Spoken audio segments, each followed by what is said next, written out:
Hello, this is the RPG Pundit, the final boss in Internet Shitlords. And I know I haven't posted in quite a few days. I haven't seen a lot of RPG news going around. Now, I was also quite busy with some unrelated social activity, but also with doing the post-editing proofreading of my upcoming book, The Last Vikings. It's on really good track, like it's coming along very quickly. So I'm sure well, let's put it this: if you like OSR and you like Vikings, you're gonna like The Last Vikings. That's probably all you need to know, really. But it's going to be a supplement in the same time period as Baptism of Fire, and you're gonna see I think it's quite good. It's completely compatible, of course. But that's not quite done yet, but it's getting along. I'd say it's about 80%, so it's coming up. Meanwhile, over here, I've got the Wilderlands. This is the smallest print product I ever had made because, actually I didn't. My publisher did, Chris Miller, because when I put out the Wilderlands, it was meant to be a PDF. But there are a bunch of people that really wanted to have a physical copy to go along with Sword and Caravan, because this is the random tables for encounters outside the road when you're traveling through the deserts or the mountains or the hills, right? And the weirder stuff you find in those places. And so they published a print version. Over there is Arrows of Indra, which is also quite compatible with Wilderlands.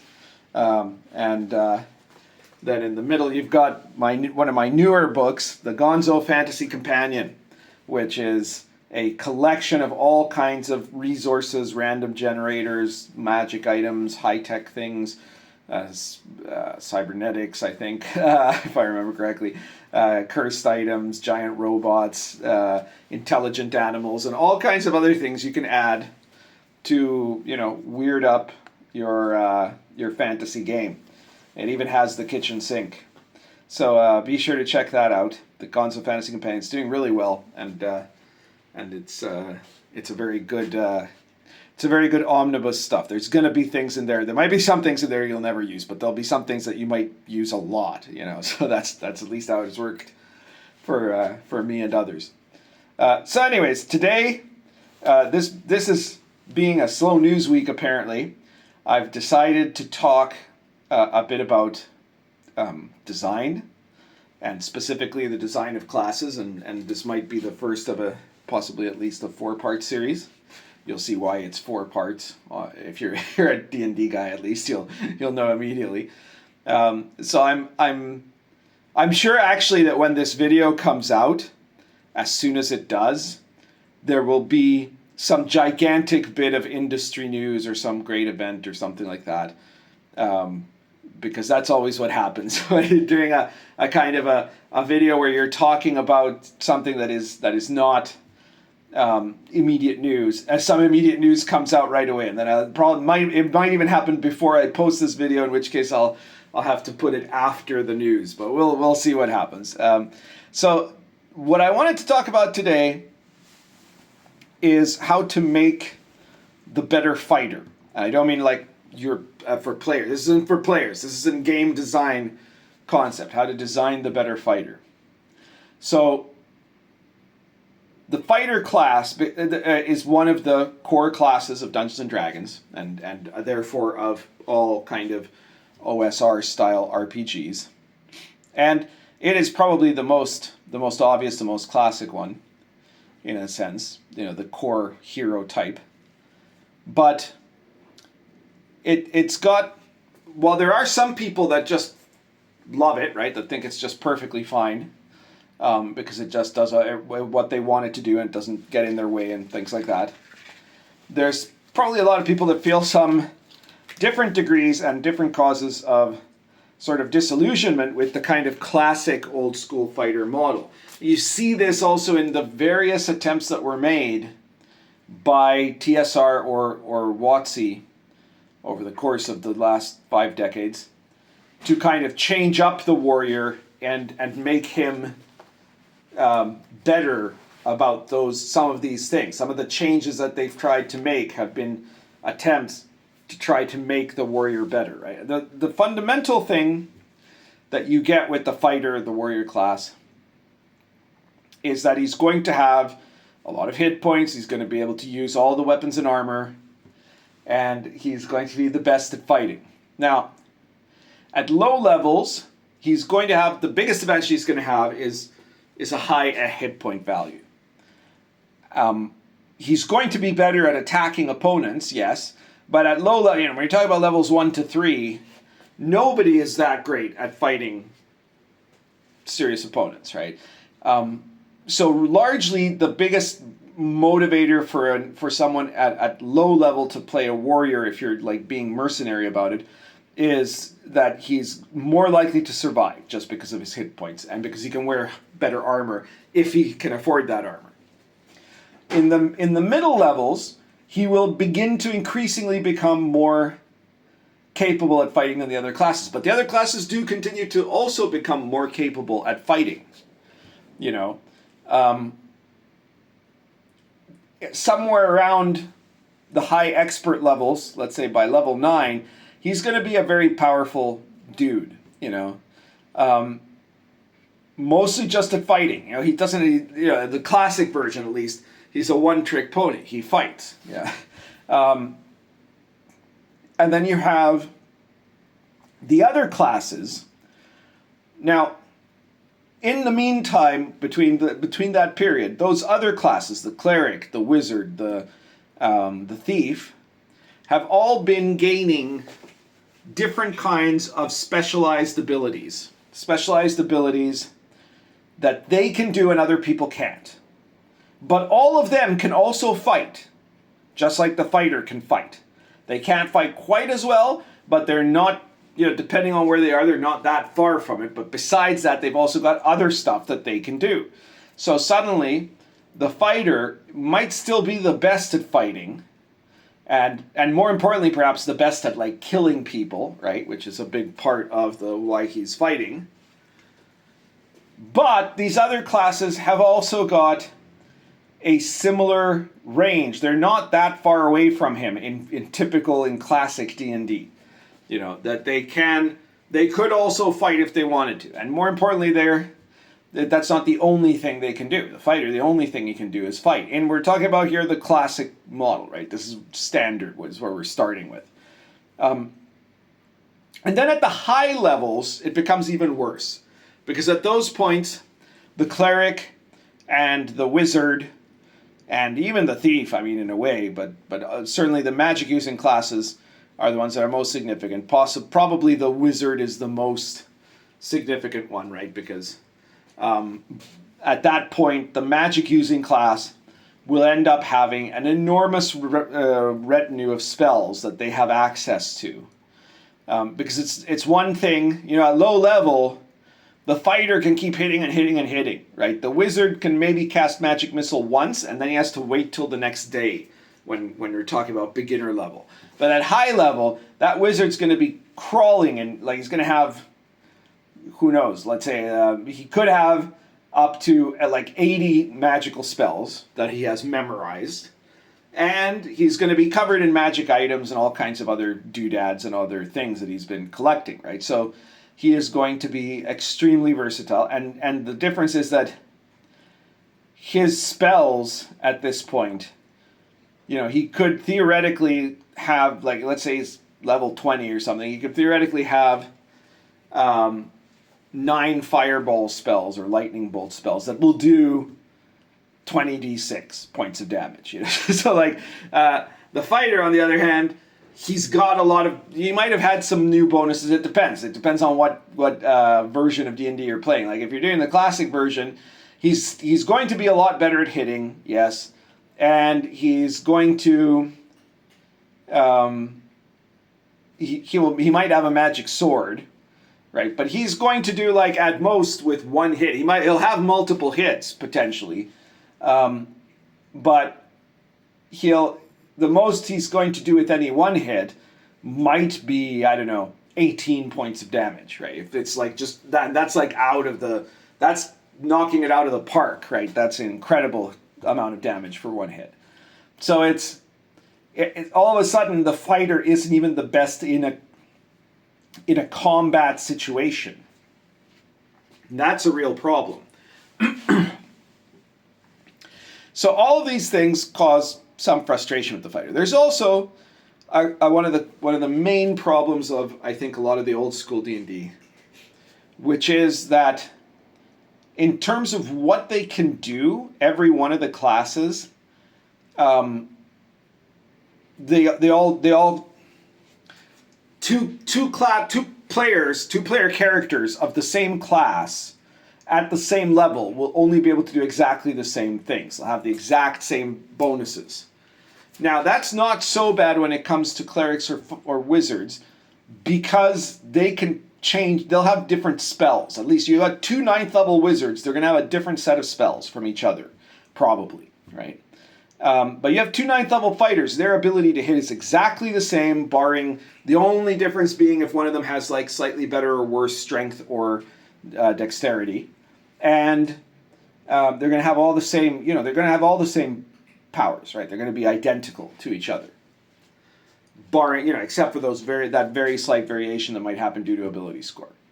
So this is to me at least one of the things that has bothered me the most about the fighter, right? And I've both that and the fact that the fighter will eventually be overshadowed. Now, this isn't just me. This is clearly one of the classic problems of the history of design in D&D, because you have seen in every edition after, let's say, Basic Expert or AD&D First Edition, that from that point on, every other edition has been trying in some way or another to fix the fighter, right? Even Unearthed Arcana, for example, came out, makes the fighter more competent, right? Then suddenly you have like special proficiencies and stuff like that. In Rule Cyclopedia, you end up having like weapon mastery and that sort of thing. So suddenly it's not the same, right? You've got characters that are able to vary, but those often will bring their own problems, because what you're doing there is either some very complicated mechanics, first of all.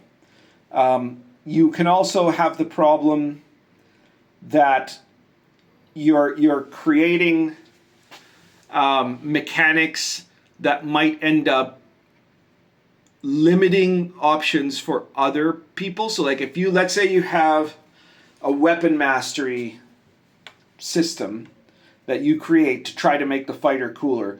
And so with the weapon mastery system, a fighter can do a disarming maneuver, right? That means essentially that he's the only one now that can do a disarming maneuver. And so like something that anybody ought to be able to try, the ability to disarm an opponent from his weapon.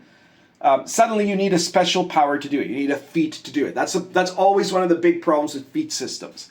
And of course the other one is that a lot of these systems will end up being overpowered or underpowered, right? And it takes a lot of effort to make a design, especially if it's the sort of thing where what they say is, okay, now you're level 3, so you get 2 weapon mastery powers, and you can pick any 2 from this list of 500 different weapon masteries.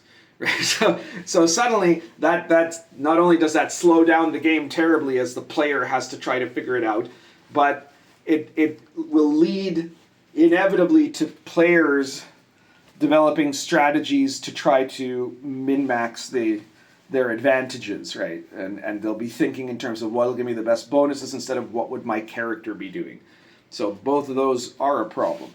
And there are a lot of other things that were attempted over the years. And in some cases, it became directly in 3rd and 4th editions, it became very much that the fighter was basically a magic user, and it was just pretending like he wasn't, because he would get special abilities that are clearly supernatural, like they're beyond and above everything, like they're like a superhero power. So it was magic. He was magical. They just didn't say that he was, right?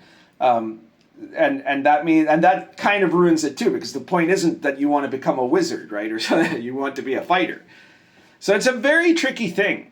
And essentially, and this is going to be part of the answer in every one of the, if I do another 3, or if I do one about clerics and magic users and thieves, a part of the answer, I think, is that there is too much wobbliness in the, if you can accept that as a technical term, too much wobbliness in the amount of niche protection that Dungeons and Dragons has.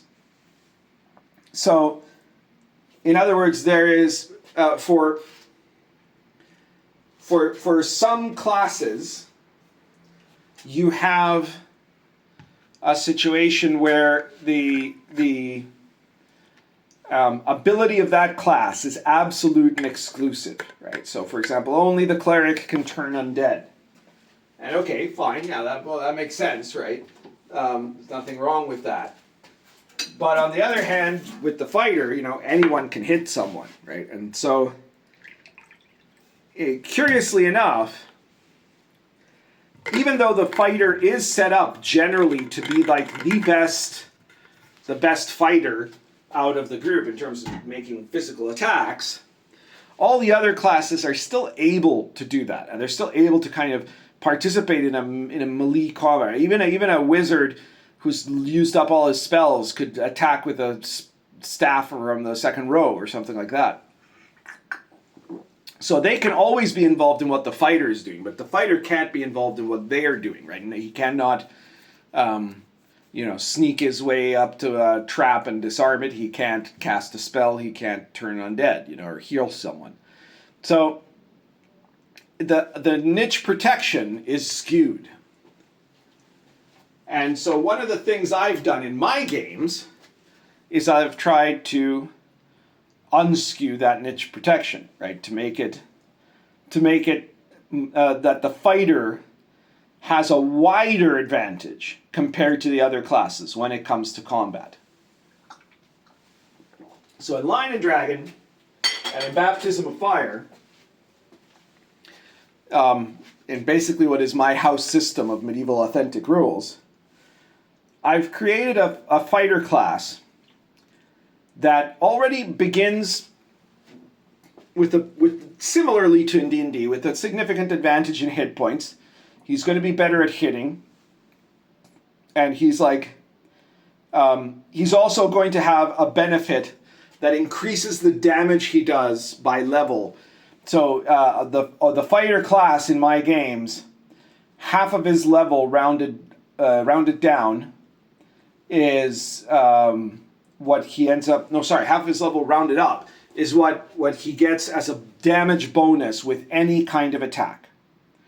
So that'll immediately give him a bonus that will also be much more significantly bigger, because if you have a cleric and he hits someone, let's say he does a D8 plus 1, right, from his strength bonus because he's a strong cleric. That's great. He does that at level 1. At level 10, he's still doing a D8 plus 1, right? The fighter at level 1 with his attack, he does, let's say he's also got plus 1 strength, right? So he does 1d8 plus 1 in strength, plus 1 from the first level damage bonus, right? So he's already doing 1d8 plus 2. But when he's level 10, he'll be doing 1d8 plus 6, right?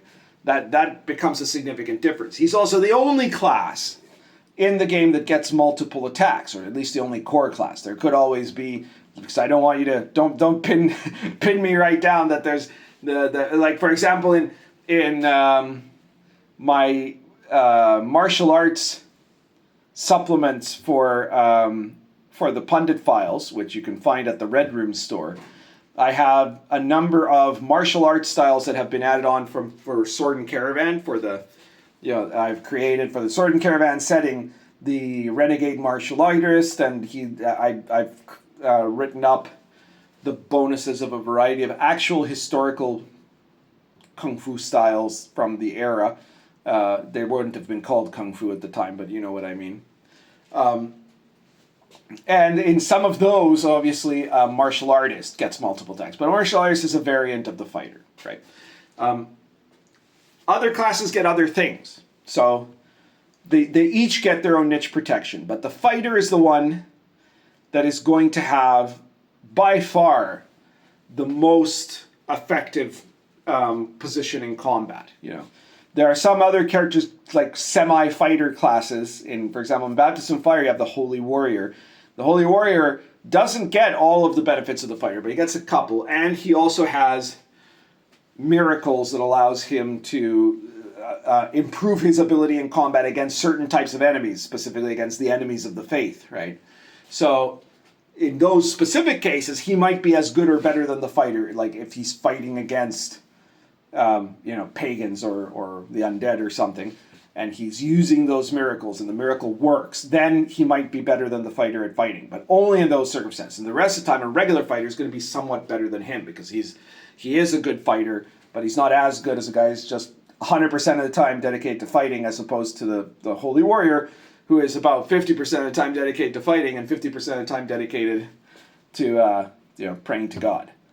So that sort of thing, you have to really consider these niche protections, right? And the second thing in my game, which again applies to all the classes, is that as you level up, in each level there is a random element for what type of advancement you get.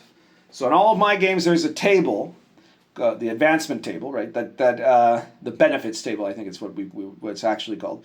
That each class has their own table. And those are the things that you can gain every time you level up. So when you level up, you'll roll twice on the table, or you'll just pick one benefit.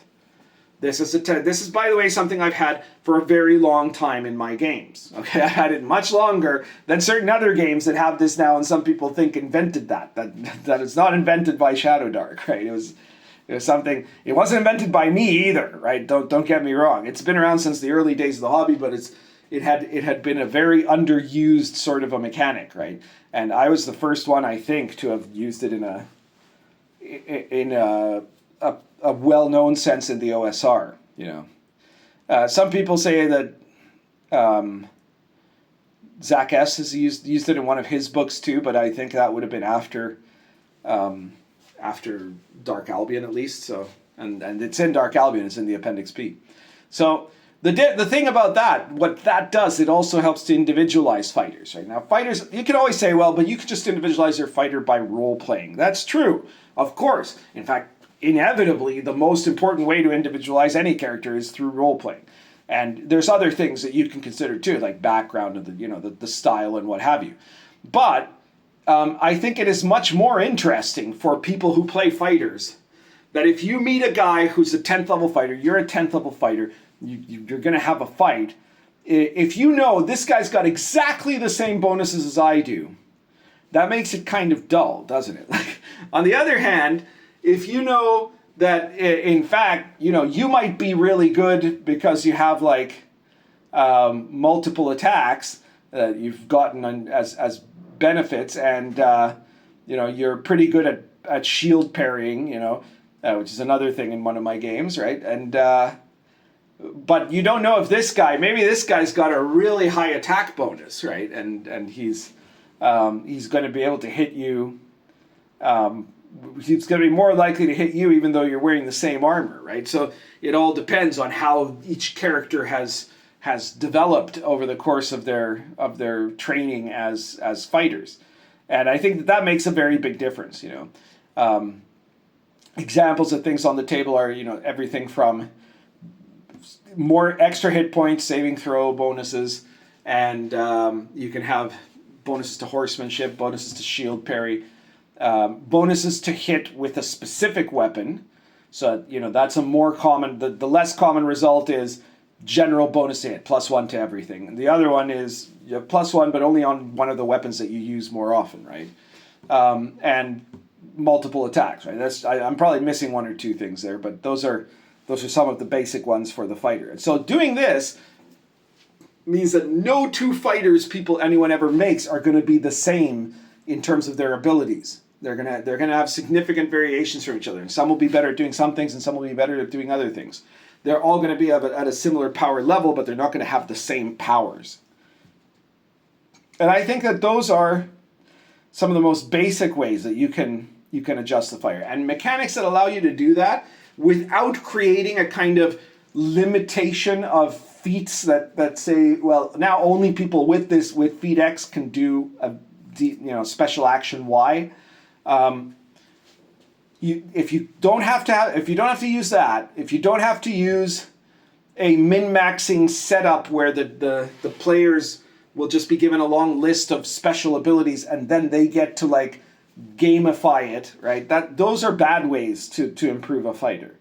You need to have ways that will be inherent in the class, and you need to have ways that will, while allowing some choice to the player, does not turn into something that will be intended to be gamified at the meta level. You want it to be instead what will make sense in the context of the character's place and the context of his experience at most, right? So this is what I suggest. I've always loved fighters, actually, but I've always resented some of the limitations that the fighters had as a class. That's why I decided to do this video. I don't know if I'll do the other ones, because I think out of the four, the fighter is the one that has the most hard done by. In the other ones, the thief, there's some serious issues with the old school thief for sure. The cleric and the magic user, it's not so much that they have any serious issues, it's that there are certain choices that have been made with them, and it doesn't have to be the only option. So maybe I'll do a video about that. But the fighter for me is always the one that I liked, but didn't actually like to play, and that bothered me, right? Because I would have liked to have played a fighter, but the way the fighter was in D&D, it didn't appeal to me. It seemed boring compared to every other class, right? And that's a real problem. So when I made my games, I made Lion and Dragon and Baptism of Fire, and Star Adventurer and Invisible College, I decided to make sure that fighters were cool, capable, and interesting. All of those together. That's how I worked it out. And if you're designing an OSR game, there's no reason you can't do something similar for yourself. The main thing is make sure that the fighter is, stand out special at the fighting part, right? For number one. And number two is make him an interesting class in terms of things you could think of him doing that will make him shine in certain ways that that will not be overwhelmed in those things by the other classes. It's perfectly fine if you've got, whether it's a wizard or a hacker or whatever, that the wizard be better at magic and that their magic do really impressive stuff, right? Or that the hacker be better at hacking, obviously. But the fighter, they shouldn't be better than the fighter at those things, at least not unless it's in very limited basis. And that's one of the key points. But the other one is that the fighter shouldn't be dull, right? It shouldn't be just, well, here's a bonus and you can hit good, right? That shouldn't be how it gets limited. Another example of an excellent setup for a fighter is in the Dungeon Crawl Classics game. The warrior in Dungeon Crawl Classics, instead of being given a list of feats that they have to pick, they're given what's called a deed die, and they can then each round declare some kind of special maneuver that they're going to try, and whether or not they succeed or how much they succeed depends on the roll of the deed die. That's a very good mechanic because it doesn't allow for metagaming, but it allows for the fighter in the combat to act with a lot of creative liberty in terms of stuff they can try to do. So anyways, that's it for today, and I don't know, not sure when I'll be doing my next video, but I'm sure it'll be coming up shortly. I'm supposed to be putting out Pundit Files tonight, but I don't think my publisher is going to have it ready by now. So I don't know when it's going to be coming out, but for now we still have High Tech Ruins. That's the latest one available right now, but maybe by the time this video is out, you might even find the next one after that. So High Tech Ruins is a really good random generator for sci-fi ruined sci-fi locations for basically high-tech dungeon crawls and things like that. Check that out. It's in the Red Room store. Check out the Old School Companion 3, which is out now. I haven't got the physical copy yet, but it is a really good book. The Gonzo Fantasy Companion, also a really good book, both in the same kind of series of the compilation volumes. And all of those you can get at Drive-Thru. The Pundit Files you can get at the Red Room store. If you have 350, go to the Red Room store, buy yourself a PDF of one of the Pundit Files. That's everything for today. Currently smoking. This is a Nira Cuddy plus Argento Roots.